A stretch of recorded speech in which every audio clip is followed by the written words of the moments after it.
just add to that. One of the things we knew early on is that Indian Affairs removed people from the treaty beneficiary list for taking hydro, for lots of things, based on Indian Act requirements. So what we've committed to is that we would not decide who is a treaty beneficiary based on Indian Act or Indian Affairs policies. We would do it based on Anishinaabe customs and laws.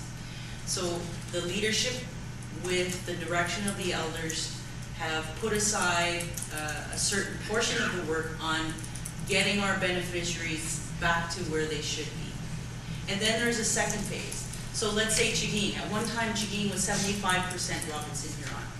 And then there's all these Indian Affairs policies. If we determine, that now it's 90%, say based on Anishinaabe law. But there's still, when you get dispersed to Chagin, their share, they can give it to their whole collective.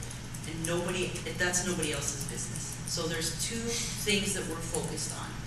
Like I said, like we found out that Shishigwani, a lot of their last remaining beneficiaries to the Robinson Huron Treaty were removed from the list by Indian Affairs because they had connected to the hydro grid. And that, that's not acceptable to us. So we are doing that work, and it's starting now, because we don't want to get to the end of this, and if it settles, and we're having, a beneficiary issue. So it's all built into the compensation disbursement agreement to prioritize getting proper beneficiaries.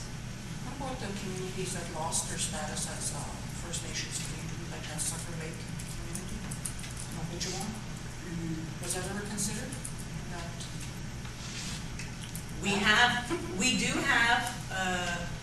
We realize that there would be people that are not part of certain First Nations, but might have some beneficiary connection. And that's why when we set up the trust, we set up 22.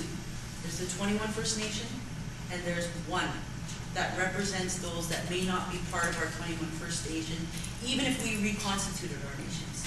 But they would still have that connection to the Robinson Huron Treaty. And again, that was all based on the elders, and they said, don't leave anyone behind. Yeah, because I've talked to some people, like just recently, and I've read letters from people who were lost from our community because they were adopted all in the 60s group, and because people lost their reserve, they just kind of lost their identity, and you could just hear the anguish in them.